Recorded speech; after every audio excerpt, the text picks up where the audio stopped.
the Calexic Congress, a joint international and domestic affairs meeting. I'm Robert Stark, and co-committee member, joined with Jason Wright. It is as the meeting starts, it is 7:15, and we are officially 15 minutes late into the meeting. And we have a number of proposals, finalization, and updates on the Kids in Cages proposal that we discussed last time, and then for a further discussion on a initiative taking a stance on tech censorship. To start things off, I'll let Jason Wright go ahead and introduce, or I'll let Jason Wright go ahead and give us updates on the Kids in Cages measure, the initiative, and then we can also discuss further the other initiatives, the one involving the state of Jefferson and Greater Idaho, and the tech censorship. So, Jason, go ahead and let us and tell us and give us some of your updates. Yeah, sure. So, the last meeting. Okay, yeah, you just went over all that. Sorry, I'm going through my notes and everything again. Yeah, the only real update is that as far as domestic issues, the Kids in Cages resolution has been passed by Congress. I don't believe that anyone was opposed at all. I could be mistaken, but I think we had just like one or two abstains, and for the most part, everyone weighed in together that, yeah, this isn't the right way to treat children. And so we then asked Congress's permission to be able to pursue formulating a legal proposition to ensure that this sort of practice is outlawed here in California, at least, so that at least California might not be doing this to children in the future. And then the Congress members attending at that meeting all agreed in favor of doing that.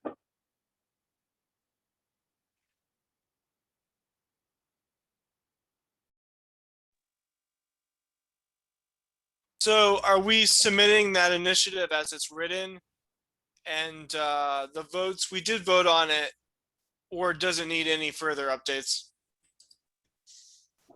Yeah, I believe it has been voted on and approved already. It's passed. So now we just need to, I mean, that one's like in the archives, right? One for the history books. But now we need to take some sort of action on it. And my thinking has been that the best way for us to take action will be to run an initiative proposing that, California outlaw such horrific practices. So yeah, let's go ahead and do that. Do you have the text, or do we need an updated version on the text? Well, I don't have any text as far as the proposal part. What I was wanting to do is shoot around ideas, put our heads together and think about, what are some of the possible things that we could run into that the state might say, you know, oh, you can't do that. Like, for example, I'm sticking very clearly with just California, because if we were to try to propose a state measure that, you know, changes federal law and makes it federally illegal through all of the 50 states, that wouldn't actually even be legal for us to propose. So, you know, thinking about all of the finite details So these and are, whatnot. Yeah. I mean, starting off with, they are just, these resolutions are symbolic, but like I'm interested in discussing like how they are symbolic, but pushing them further, because I think just posting them on the forum is not adequate. It's okay for now. I think we also need to kind of brainstorm ideas. Media is crucial, and then also Marcus has the Twitter. He has a Twitter account. Like, are we going to be posting the resolutions on the yes California Twitter? No. Yeah. The resolution. Sorry, go ahead, Marcus. With permission of the heads of the committee. Yes, go ahead. The resolutions will be posted to the Yes California website once they are approved, so that we're linking Yes California to what the Congress does. And have we discussed? So for now, they're just okay. So have we discussed like media publicity for the resolutions? Not to my knowledge. Well, yeah, we haven't really like gone hard on it, but that's kind of what I'm getting at here. Is there's a resolution about kids being put in cages and treated like wild freaking animals, and our resolution states clearly that that is not only a horrendous, like, you know, idea to us, but it's also very much against what we know of as California values. Being such, we only have, you know, a limited amount that we can do, and most of that is influence. And the way to use that influence, you know, the action we could take, at least for this, is proposing some sort of initiative, right? Just like we have the Cal Exit initiative about, you know, formation of the blue ribbon panel to look into California independence, right? Same thing, except this one has nothing to do with California independence, and it has everything to do with California values being like, you know, the exact opposite of those that would have people putting kids into cages. And, you know, a proposed measure that if it passes voting, right, if we get enough signatures and it passes a vote in, you know, the California state voting process, that it would pass and become law.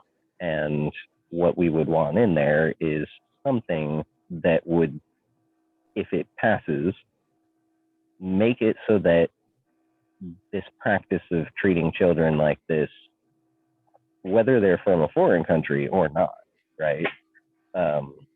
Like, I'd say if anyone in California, and, you know, I'm speaking from my personal experience here as a kid who was raised here in California,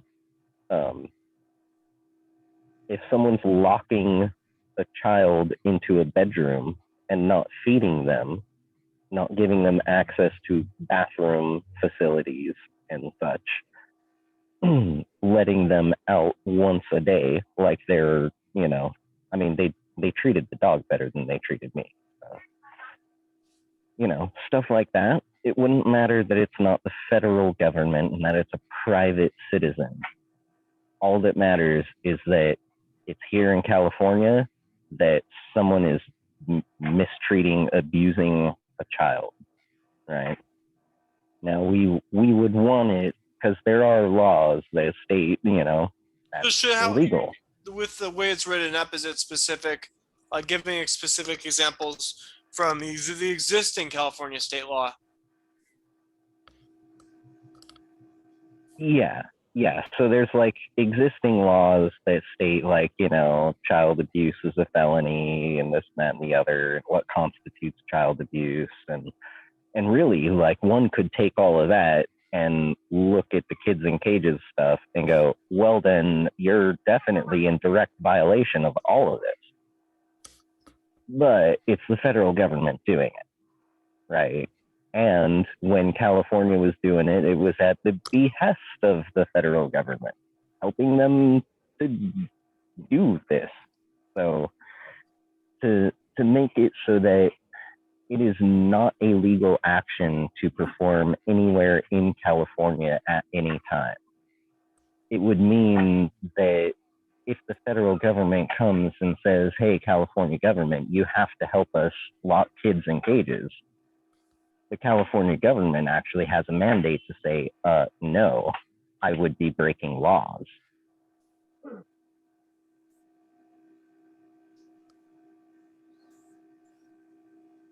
So yeah, let's finalize. So to what I think we discussed this. So is the text finalized, or do we have to push this through the committee? Then the meeting on Sunday, it was voted upon Sunday, but do we have to vote again on the updated version? Like, what have you changed?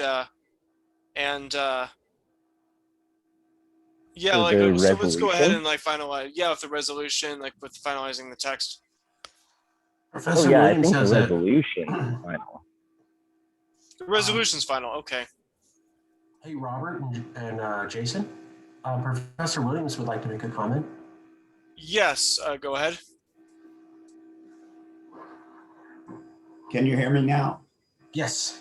Okay. I made this point a couple of weeks ago, but I'd like to reiterate it now. I think we should be careful how we word resolutions so that they're not immediately outdated. I would rather see us take some big ideas that can be accomplished by Independence for California rather than just complain about a specific bad thing or a weakness of the American political system. So, for example, I would say, Jason, according to your description that you just did, there are really two separate topics here. One is for immigrants, that we value immigration. We value immigrants as major contributors to our society. And the other is rights of youth. And I think, this could be seen as an example in both of those categories. But if we are just a knee-jerk reaction to, something that just happened in the news. So let's say, for example, the Biden administration really gets their act together and they get all these teenagers moved out of cages and they're putting them, into houses or whatever. And so then they would say, oh, well, look, we've already accomplished what you were complaining about. If instead we take a bigger idea and say, we value immigrants or we value, the rights of young people, I think it would stand the test of time much better.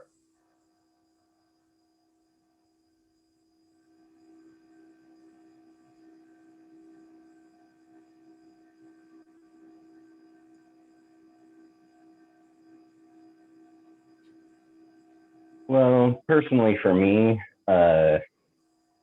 I think this is one of the few times something a little more general might actually be pertinent. And just to say that, California values are that all people, no matter what, are treated equally. We're all equals here. No one's any more or any lesser. And because of that, stating, in immigrants and this and that. Either we're going to state every single kind of demographic that there is, or we're just going to say all people.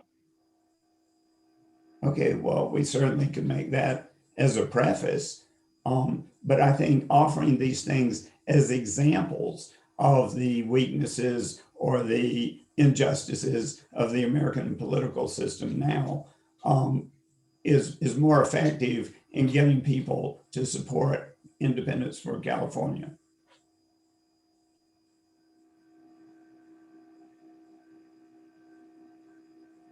Robert, what do you think? Yeah, I think we should make those points, but I think for this, I think focusing specifically on the policies of the Biden administration and pointing out the failings and continuations of the same policies under Trump. So you can talk about like the values, but I think there do need to be like specific. Mhm. I think just mentioning the values is one thing, but there needs to be just also the thing specific policy is important too. Oh, I agree. But use those specifics as examples of our larger values.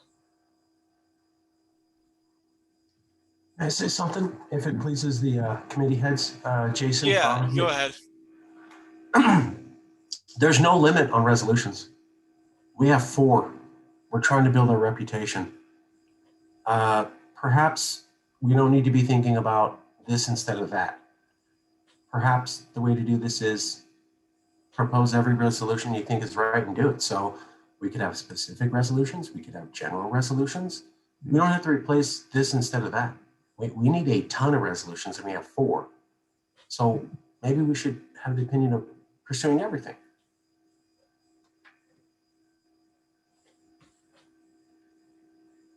We could propose two separate resolutions, one that's more focused on policy and one more about principle. Sure. And the other half of this is that you got to get it through Congress. So we can have all the ideas we want, but if it's not a really hot idea that a lot of people are going to back, it's not going to go anywhere. So have you had a resolution that Congress voted down? No, but I've been selective with what I proposed. So, for example, stimulus checks, a lot of people have abstained from that vote. So I wasn't really able to, it might pass, it's not sure, it's iffy. Other things like kids in cages, yeah, people were already interested in that. So when we proposed it, it was likely, but I'm just saying, you can propose whatever you want. We can have multiple resolutions, but we got to get a majority of the people. The stimulus check, criticizing Biden for failing to deliver an adequate stimulus, or is this, you said something about that Sam Cheney proposed concerns about inflation, or that's something separate?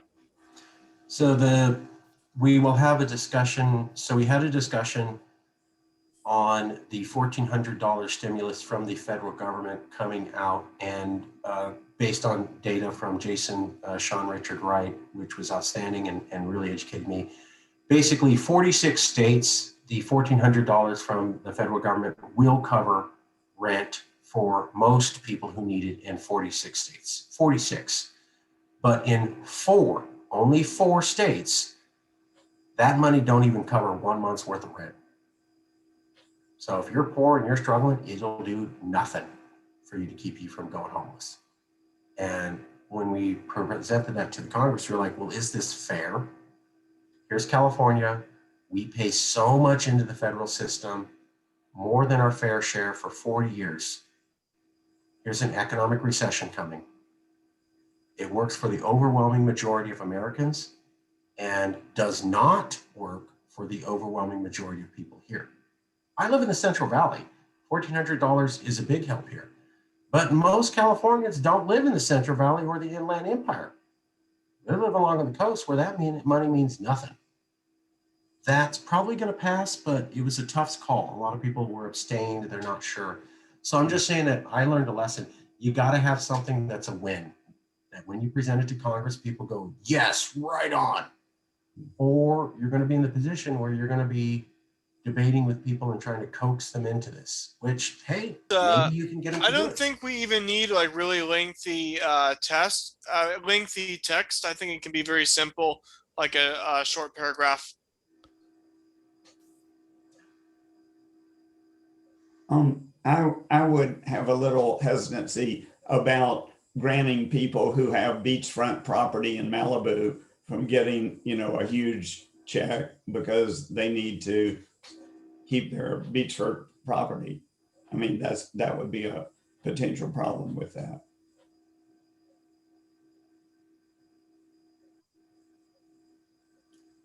Other people Well, have an and opinion. lest ye forget, I live in Marin County, and I don't have beachfront property. I live in the Bay Area. I'm broke as a joke. I'm homeless. I can barely afford to scrape by. It's not necessarily everyone that lives along the coastline is a multi-bazillionaire looking for a free handout. There are a lot of folks like myself. Well, I'm sure, but I mean, and I didn't mean to discount that, but I'm just talking about people who really are wealthy, who, so do they get more money because they live in this very high expense neighborhood along the coast?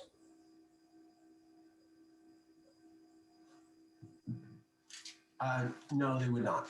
So the way the stimulus check works is that it's basically means tested, which means that you would have to not have the income. So rich people are getting nothing. Oh, I'm just okay. saying that if you're somebody who doesn't have money and you live along the coast where a majority of the California population does, the $1,400 will, on average, not even provide 1 month's rent for an average family. Oh, Where it okay. does provide 1 month's rent for the average family in 46 states. Yeah. But this resolution is basically already done. I mean, we can talk about it here in the committee if you want to spend your time on this. Well, could I suggest some other ideas that we might be wanting to think about in terms of resolutions? And Marcus, Well, if I may, I hate to interrupt, but we've really gotten really far off of topic.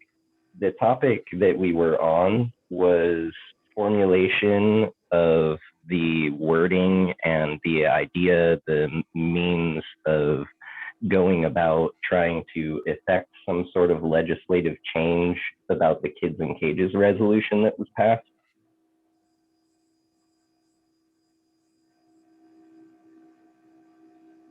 Just to bring it back to, To formalize it. I forget. Yeah, yeah, was that voted on in the last meeting? I wasn't there Sunday, but was that voted on? as far as this committee pursuing setting up some sort of, action based on this, yes. The resolution itself, I believe, was passed actually last week, if I'm not mistaken, Marcus. Yes, Jason's proposing a separate idea. So we already have a resolution saying kids in cages is bad. Jason's talking about, would this committee And be willing? which website posted on a website? It will be. It will be up on the yescalifornia.org website. It is not up there now. It should be up there within 2 weeks. Jason was proposing a separate idea. Hey, you already passed the resolution saying kids in cages is bad. How about propose a resolution where you're proposing changing the law in California to extra double whammy punch it in? Is as I understand it. Jason, please correct me if I'm getting that wrong.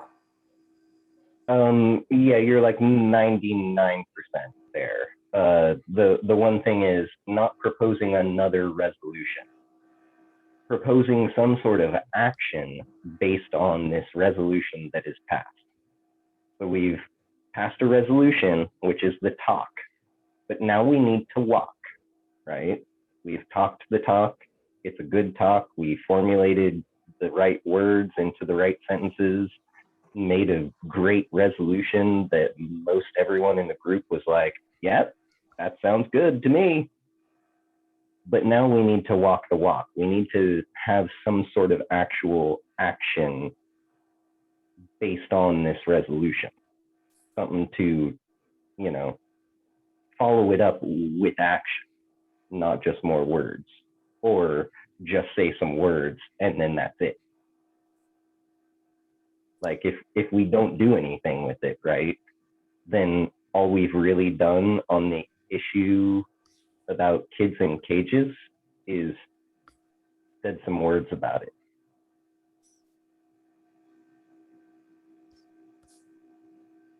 And that's why what I'm going after is some sort of actual action. So do you have a proposal for such an action? Well, and that's why I was like, let's use some of this dual committee time to put our heads together, figure out the ins and outs of, because, I bring up the example of the initiative process, but it doesn't necessarily have to be an initiative. I mean, we could really look into this, right? And it doesn't have to be formulated, written up, and finalized tonight. It's just we need to start this conversation, really figure out enough that we can all, whichever ones of us are taking up the reins and starting to work on it, right? We can say, okay, well, this is something that needs to be done, and I'll go do this, and I'll come back to the meeting next week and share what I found, and then we'll go from there, right? I mean, just like any other committee meeting.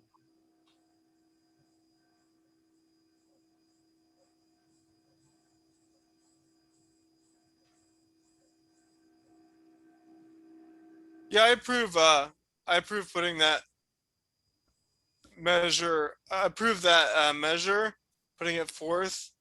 And is there anything we need to finalize on this, or should we move on to the other ones proposed? The two other on Greater Idaho and Tech.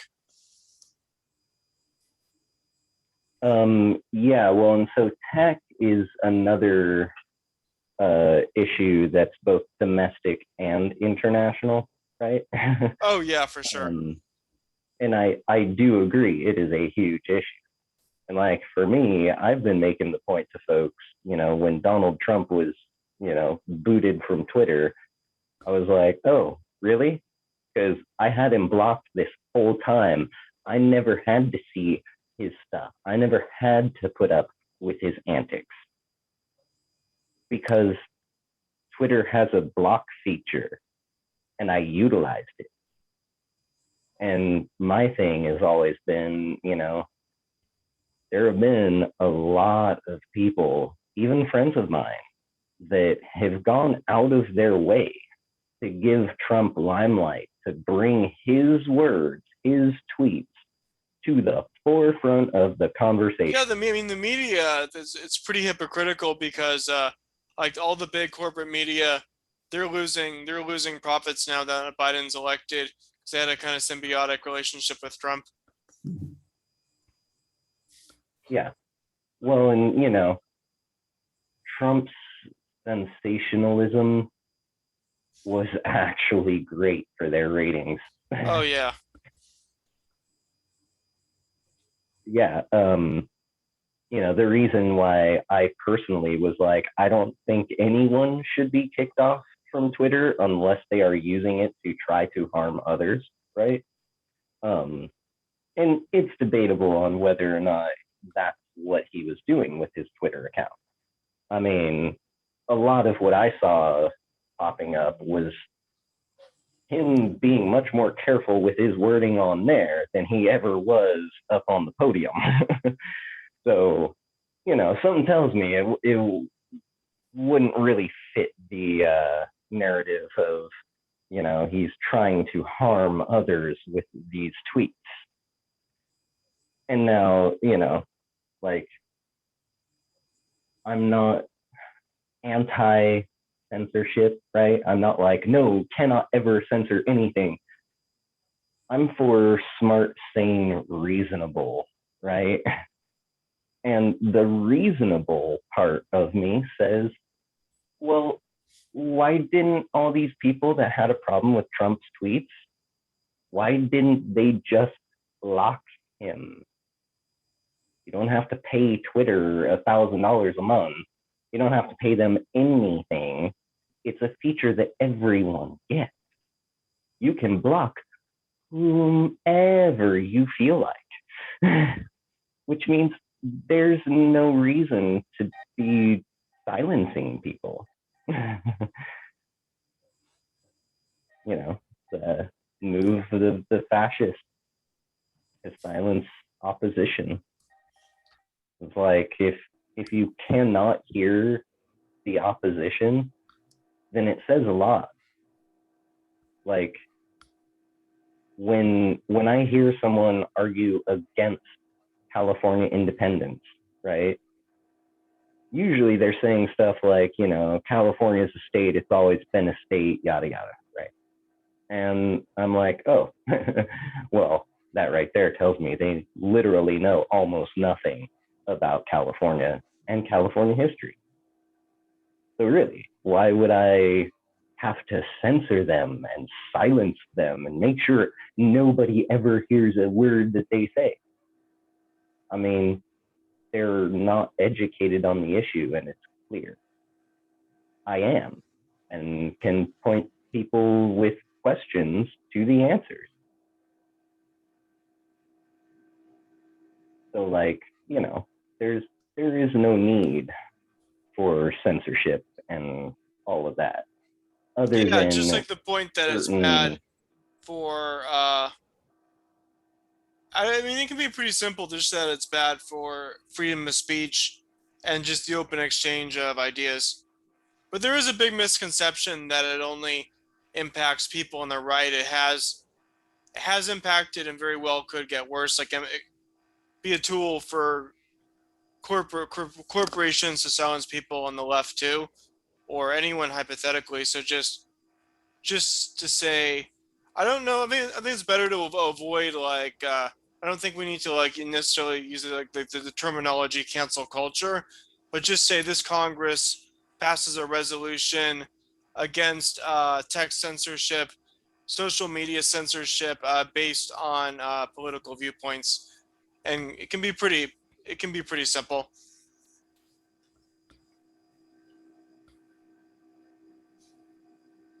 Um, I think we really need to, if we're going to complain about something, we really need to include a concrete suggestion for an alternative. So that's So a all. proposal, like a proposed as it is like you're proposing legislation, like proposing legislation against those particular policies or legislations protecting freedom of speech online.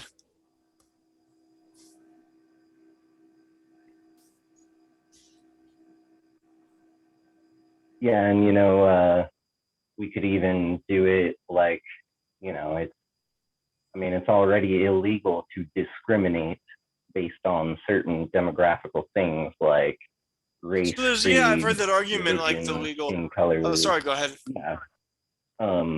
So theoretically, we could use that kind of same wording and feel, and basically it's hammering that point home while stating that, hey, you can't be censoring people based on all of this stuff because discrimination based on this stuff is illegal. Yeah, so the viewpoint discrimination or discrimination based on identity, but you could make a case that that silencing a political group is still, I mean, it definitely is a form of discrimination.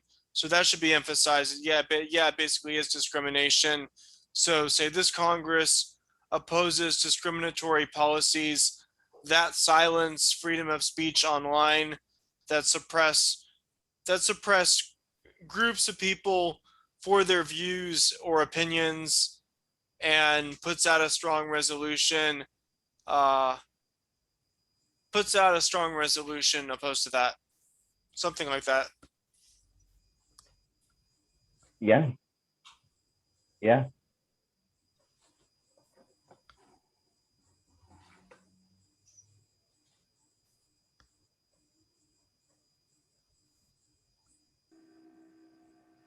Okay, just a note, you have 25 minutes left in the meeting. And just want to make sure you guys allot time for Professor Williams to propose his resolution too before the end of the meeting. Yeah, he can, Professor, you can propose your resolution now. When I wrote that, I wasn't really paying attention to how the resolutions are usually offered. And so I did it more as a longer range justification. And so Marcus pointed out to me today that, we need to keep them shorter. So I think I need to revise that in that sense. If people have had a chance to read the longer version, I would appreciate your suggestions for how we might make some shorter specific, maybe more than one resolution to come out of this. Did anybody have a chance to look at the text that I did send about foreign affairs?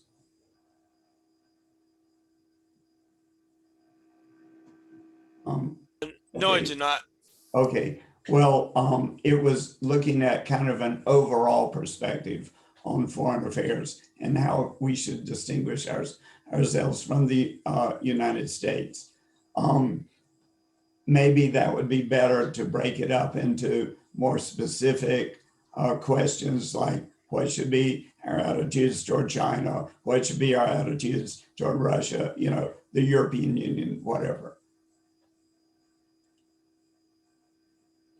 I think proposing foreign policy where it's broadly like for non-intervention or against militarism, like against that in a broad sense. But it gets tricky if you talk about a specific country or specific conflicts, because there's a lot of people here from diverse backgrounds who might have their own personal, they might have a personal opinion about one particular country, and then another person might feel different. So I think it's worth discussing, but I think it could be tricky to say like one particular country like take a strong stance on very specific foreign policy, but if it's more broad sense. So I think like I'm not sure. Yeah, a while back, like one of the early meetings, we were talking about like putting out a resolution opposing Biden's policies on Syria, but say like when it comes to policies towards China, like whether we should take a more like develop friendlier relations or oppose or take a strong opposition to their policies. Like different people might have like different opinions, but I think it's worth it's definitely worth discussing. Yes, well, I totally agree with what you just said, Robert. But I think we do need to be aware of those differences before we just jump right in and say, oh, we condemn China for X, Y, or Z, or I think we probably agree on non-interventionist and a more neutral attitude and non-militaristic attitude. So if we can build from those kind of perspectives. I'm sorry, my voice is hoarse.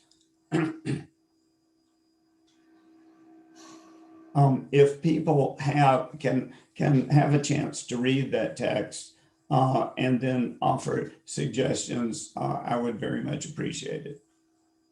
And then I'll try to maybe put it together in a more kind of shorter form. Could I, not wanting to deflect things if other people have more to say about this, but I did come up with a couple of ideas about some very short resolutions. Could I just read a couple and get your reactions? Yes. Okay, so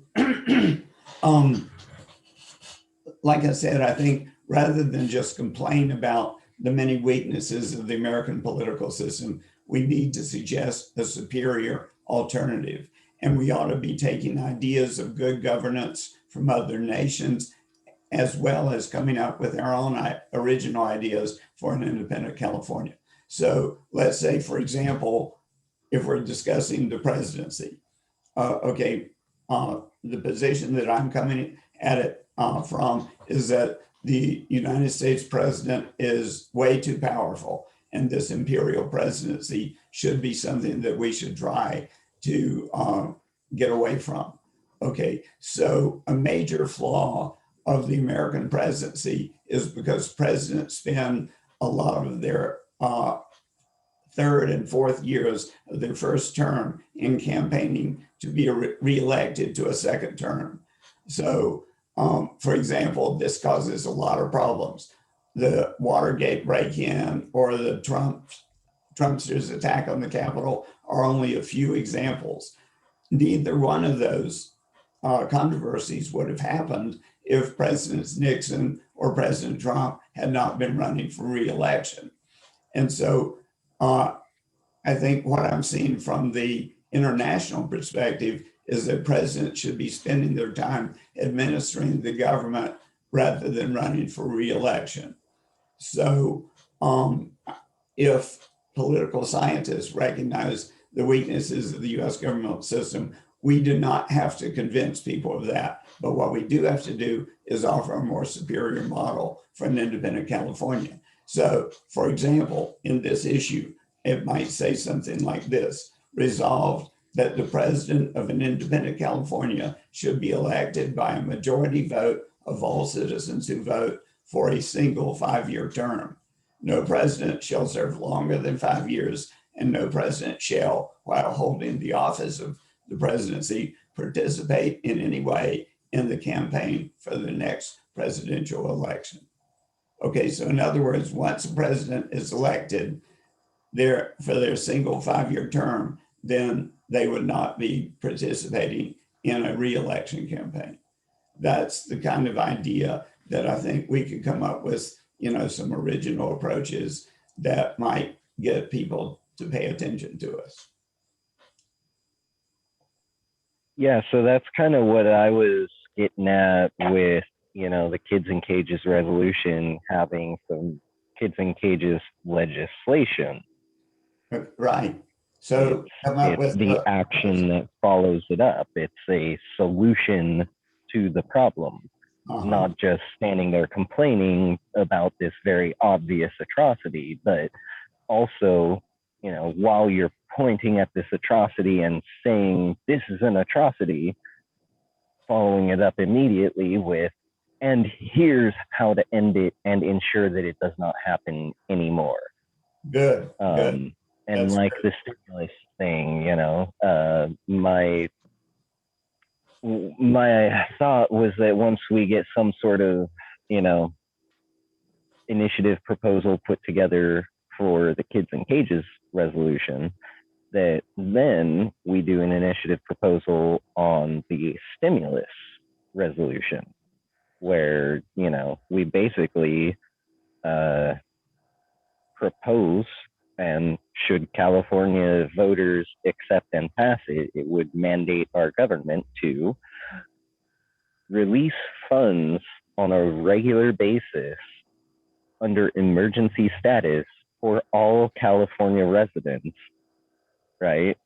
Because there are some people who are like vacationing here, right? From like Alabama and whatnot.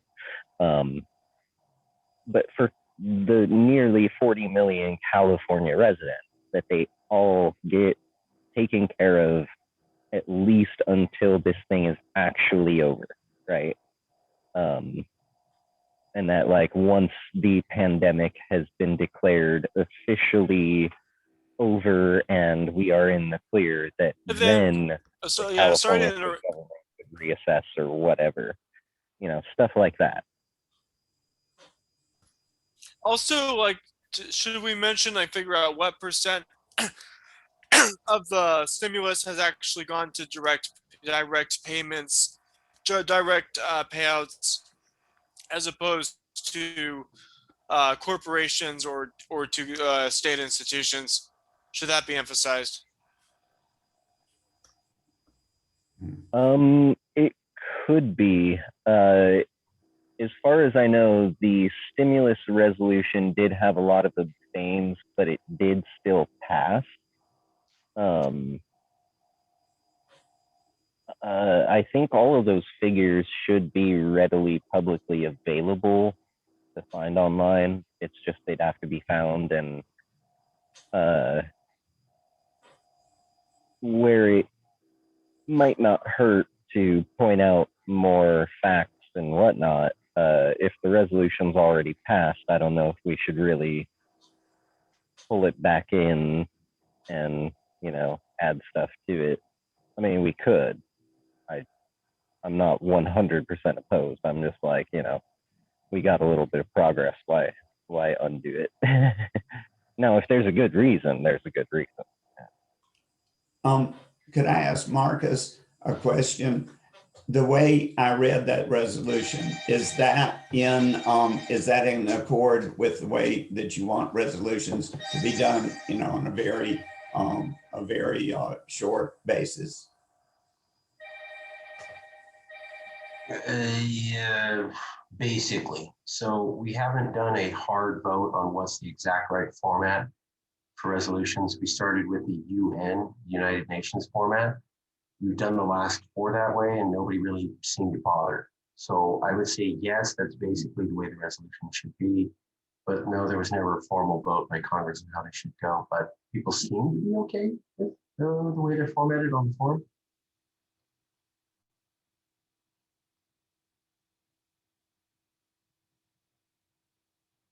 If you could help me to word it in accord with that, I would appreciate it. If you send me a short, no more than 4 paragraph version, yes. No, The moment it gets to the 5th paragraph, deal's off. You keep it to 4 paragraphs, you got yourself a deal. I'm sending you 2 paragraphs. Yeah. Okay. No more than 4. Hell yeah, you got yourself a deal. Okay. That doesn't mean other than I'm helping prep it, and then it would probably have to come back to the committee, and then it could go to Congress. So just because I'm helping format it doesn't mean that I'm endorsing it per se.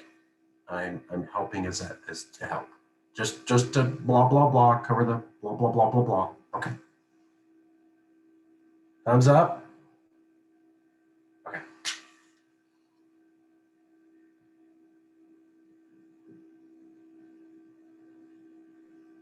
Okay. Well, was there anything else that we needed to cover tonight? Hannah Miyamoto sent a email Greater Idaho? Yes. Oh, yes. Greater Idaho. Thank you. Marcus, we will get to that in 1 second. The Greater Idaho, the resolution on Greater Idaho, it had to do with basically, and I'm saying this way because I don't have the actual written version in front of me. It's up there on the CalExit Congress site, I do believe, but it's basically to the effect that given that we as CalExiters are, building our whole movement on the right to self-governance, self-determination, the right of a people to at least be able to discuss whether or not they want to decide things for themselves. That since we see that we have this right and all people have this right, that means that we are also acknowledging that those folks also have the same rights. Not saying that we support their movement, not saying that we don't support their movement, only stating that we agree that they have a right to self-determination. And from what I can recall off the top of my head, the members that were in attendance at that Congress session approved.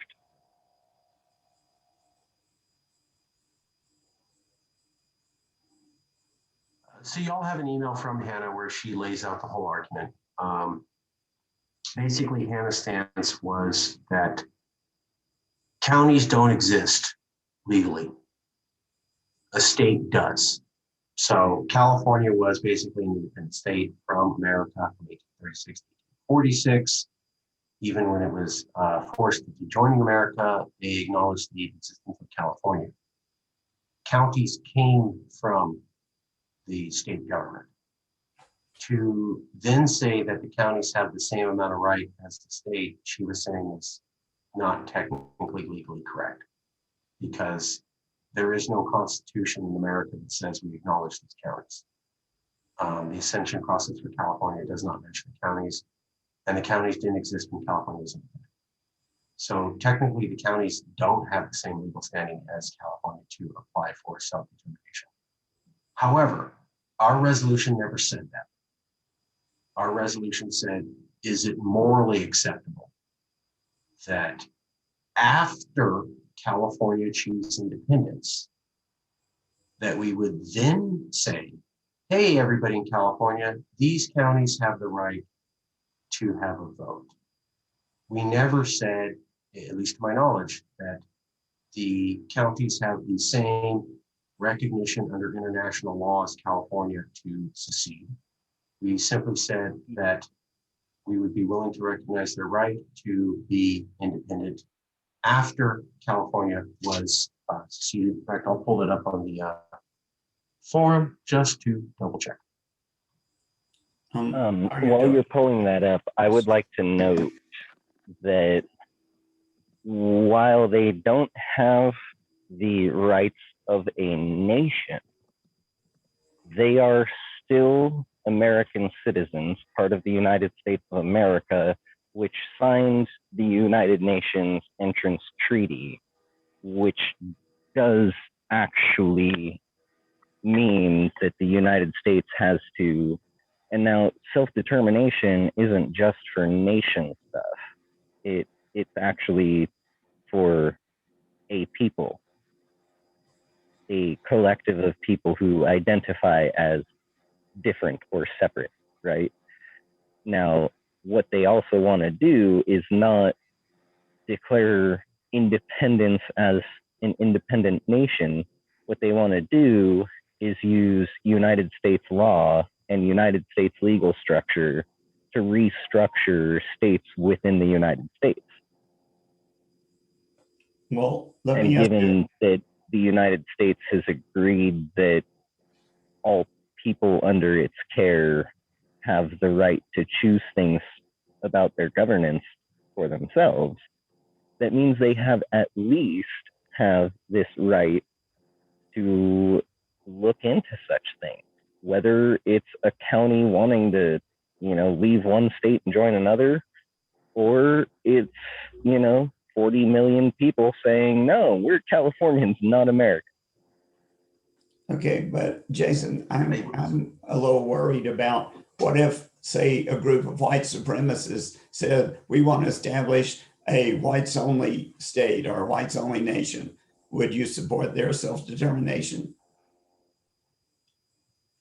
Well, so there are two things to look at with that. The first part would be that if they are American citizens, they fall under the same legal restrictions, codes, guidelines as you do, I do, as Marcus does, right? None of that changes just because they're white or brown, or whether or not they believe that their skin color, no matter what it is superior to other people. That doesn't matter. Now, the thing to look at would be a whites only, a segregationist. Now, that is highly illegal So no, that really would not be legal, and therefore I could not support it. Right But you now, said all people if my deserve home self-determination. if my home county, which has a lot of Trumpers, and you know, some of those Trumpers are white supremacist type folks, right? It's got a lot of different types of people, but there are a lot of those folks over there. Now, if they were to get together and want to be their own thing or want to leave California or whatever, they have that right to talk about it, to think about it, to look into it, to discuss it, to attempt to pursue it. Now, if it gets voted down, it gets voted down. If it gets voted up and passes, then guess what? It got voted up, it passed. They got their thing. But if they make it an illegal thing, then the whole thing becomes null and void. That's why, yes, California has always been hell-bent on 100% legal, 100% peaceful.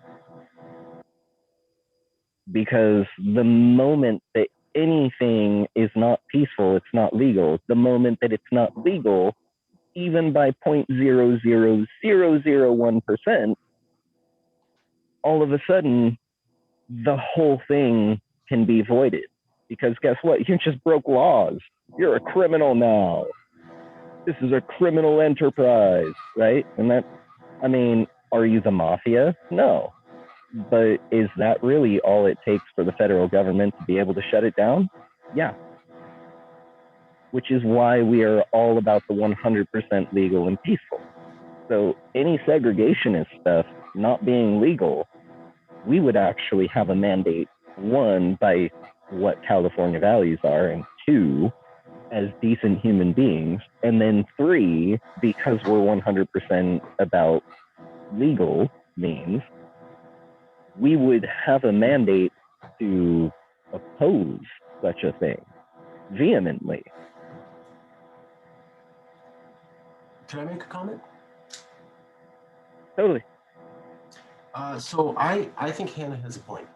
I think this is a simple fix. I think we just acknowledge somewhere in the approved resolution, and we take it to Congress asking for an additional statement that says that while we believe that people have the moral right to pursue the UN Article Treaty, since America signed it, we recognize that under international legal precedent, states do not have the same standing as California. Counties do not have the same standing as the state of California. And that's the truth. That is, under international law, counties do not have the same weight as the state. Now, we could argue that when America signed this treaty, it applies to all Americans, but that's getting into legal theory. Definitively.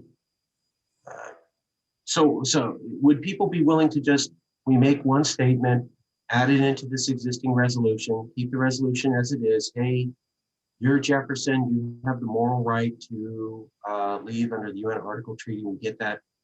Just make it a point.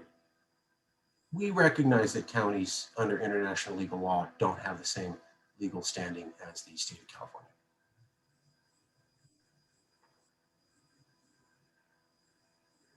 So to make both points, we can, to make the legal point that they don't have the same rights as counties, but not necessarily, but they still, but respecting, you can say like respect if he kind of like what is to happen, allowing them, I guess the point would be like California hypothetically would allow them to make that decision. But do we need to emphasize that the counties don't have that legal right under the UN, resolution? Right. So if we don't do that, we appear to not understand the law, which is bad. Well, ultimately,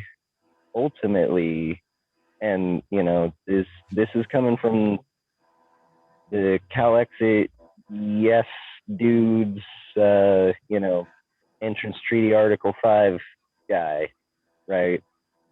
And I always tell you, Marcus, I'm not the expert. And you always tell me just accept it, right? So as the expert for the group on UN Entrance Treaty Article 5, it's not, so the people of Jefferson and Greater Idaho, they're not pursuing nationhood. They are not pursuing nationhood. They are still pursuing self-determination. They are pursuing self-determination through use of the United States legal system. Of course, counties are not states. I think we shouldn't really have to say that, right? That's like saying, human beings aren't elephants. Well, of course, they're human beings. Of course, counties aren't states. They're counties. They do legally still have the right to decide for themselves as an entity. Now, the United States government, so while the counties of California did not exist when California, became a nation, the United States government does recognize the counties as entities themselves. Therefore, legally, the United States has to, under United Nations Entrance Treaty Article 5, has to allow them to pursue, means of determining what governance they like and don't like. Now, ultimately, that can be as simple as you let them vote and they vote for their mayor, right? Or their governor or whoever. They vote in their county sheriff. And that is them choosing for themselves their own governance. They have the right to do that. And I think that we would look like fools if we say otherwise. I think anyone who actually knows these laws like the back of their hand is going to jump up and down and readily point out our hypocrisy if we say such a thing as, they don't really have the right to self-determination.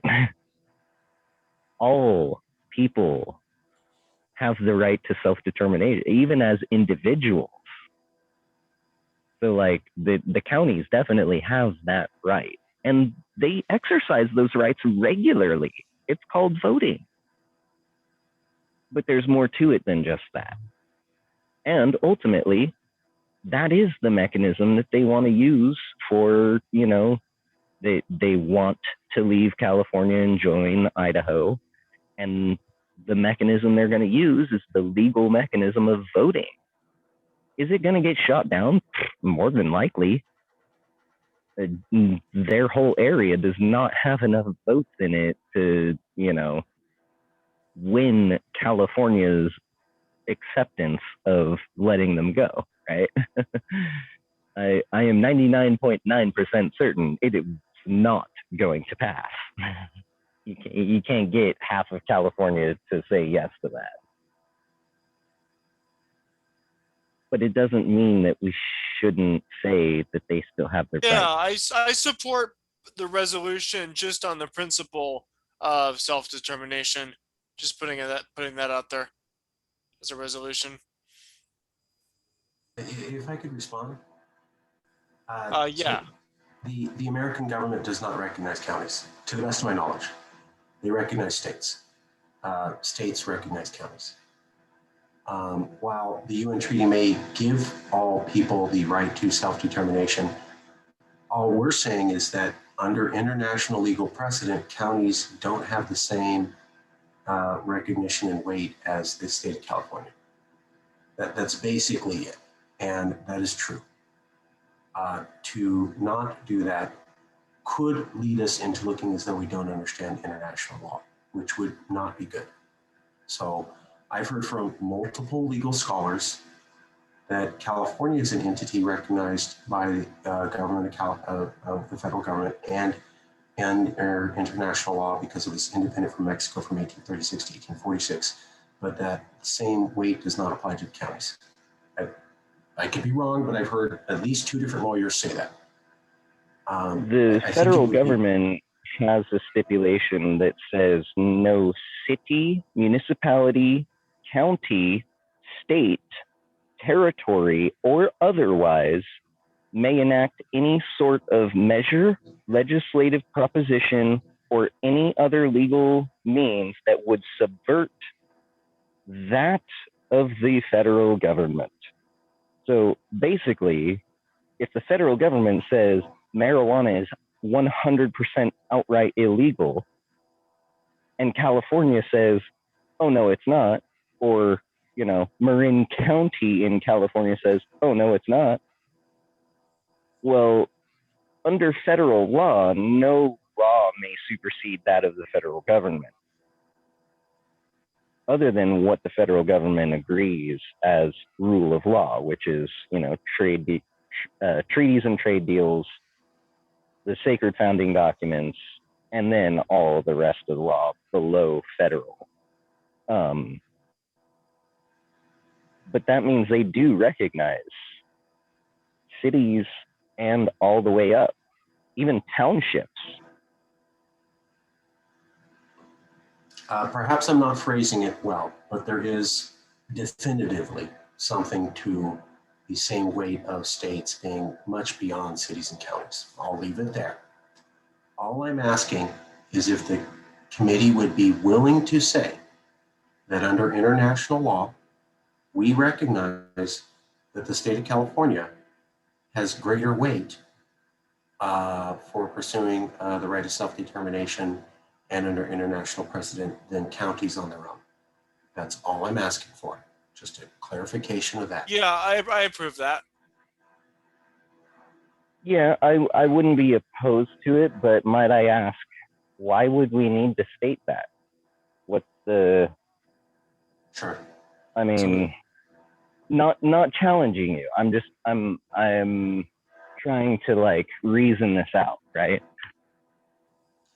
Because some people may see the resolution and interpret it as though we're saying counties and California are on the same legal thing.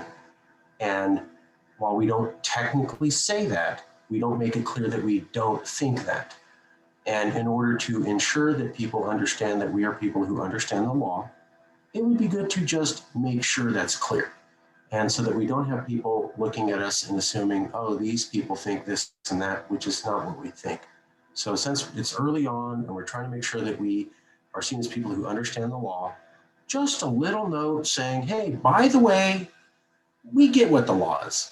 We're just saying morally, we think they have the right to do this. That allows us to keep the resolution intact pretty much 98% of the way that it is, with just a little statement saying, and we recognize that under international law gives California blah, blah, blah, something way beyond in weight than counties, et cetera. We can work on the wording, but some little caveat that says that we recognize that law so that we're not assumed as people who aren't. Okay, and thank you for bearing with me and answering that. That actually does make a lot of sense. I know, as you like to point out to me sometimes, not everyone is the expert on this law, right? And so that means that, there very likely could and probably would end up being at least 1 or 2 folks here or there that misinterpret and misunderstand. So yeah, now that you spelled it out that clearly, I see what you're getting at, and I agree. I mean, like I said, I wasn't 100% opposed to it. I was just wondering, is it really necessary? But yeah, as long as we're not saying they don't have the right to self-determination, right? We're just saying, like how you said, right? that, just for clarity's sake, we're going to make it clear that, the state ultimately has certain right and authority and yada, yada, yada.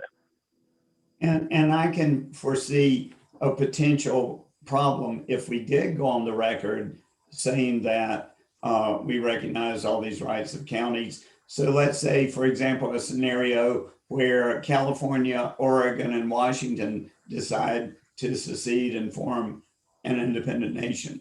Then if this group from Northern California said, oh no, we don't want to be part of this and we want to be on a separate nation, that could prevent a really hairy complication.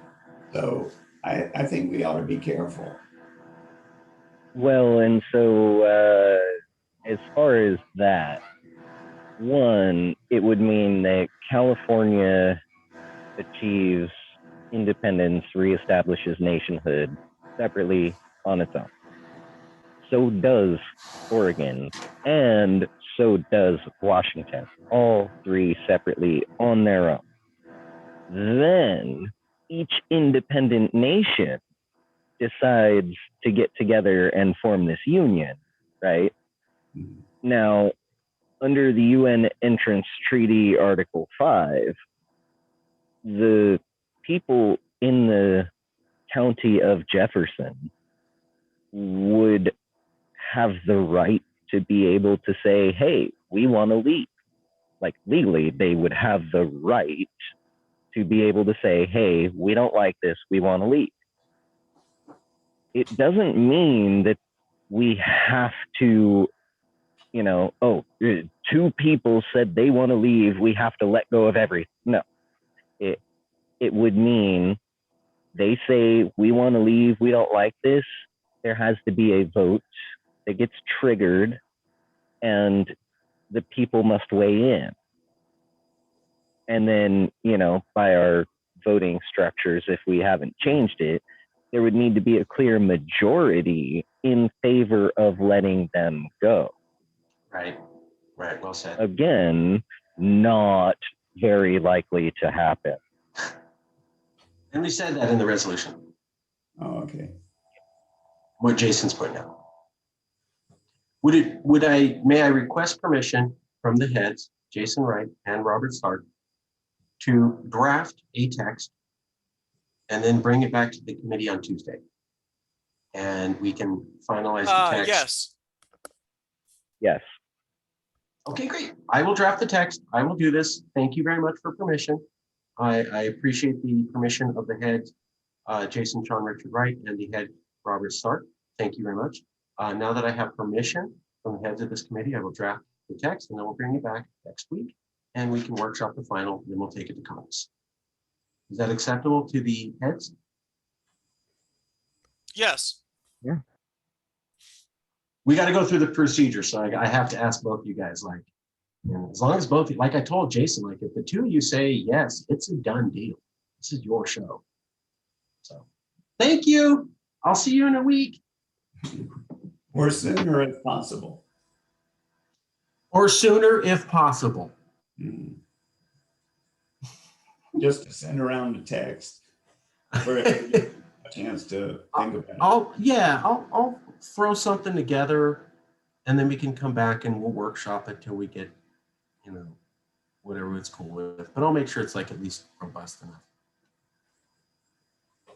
Yeah, and the way that our pace has been kind of going is kind of we meet and we formulate some sort of idea and general plan of attack, and then the whole next week that gets kind of carried out, and at the end of the week when we meet again, the rough draft of the thing gets proposed and we either give it a little loving touch up or not because it's already perfect, right? And then it gets presented to Congress the following Sunday, the very next Congress session, right? And hopefully gets voted on. And we've been pretty quick, if you look at the United States Congress and how many years it takes them to pass anything, Yeah, we're doing I outstanding. think us taking a few weeks and nailing something out and getting it hammered out and, like, professional wording, it looks nice, it sounds nice, it smells nice, it tastes nice, tastes like freedom, Yeah. Yeah, Yeah. we are straight up winning. Yeah. All right.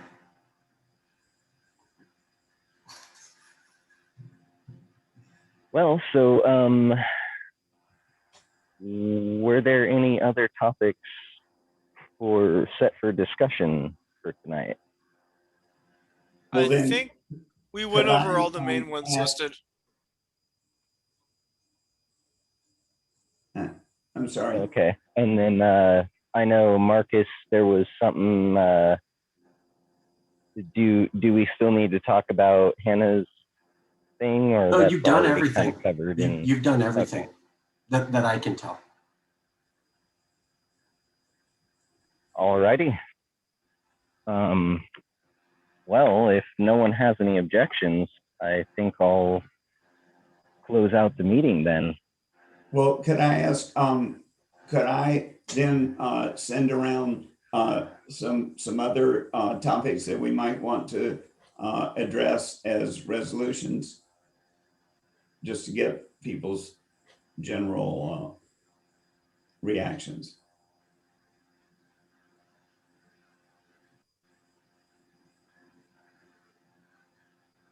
Yes, you should be able to do that. You should be able to send that to this committee. Okay. Yeah. You can bring in whatever ideas, whatever ideas you got, bring them forth. There's no guarantees on, like, the more stuff we start biting off, the less time ultimately that we're going to have to, chew. So Good point. Good point, Jason. But yeah, if you bring it in, we can put it into schedules and agendas, and it'll get discussed. And yeah. Okay. Marcus, could you send me the text of the other resolutions so I can just try to make it as parallel as possible? Sure. Okay. Thank you. I'll do that now. Send you an email right now.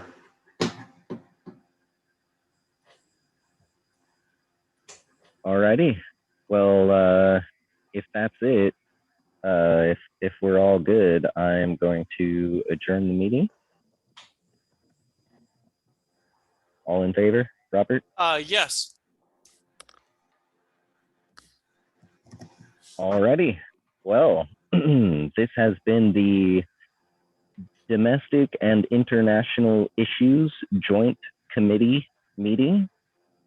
It's Tuesday, March the 30th of 2021. And I have been your co-host, Jason Wright, as well as my fellow over there, Robert Stark. Thank you all for joining. Stay safe.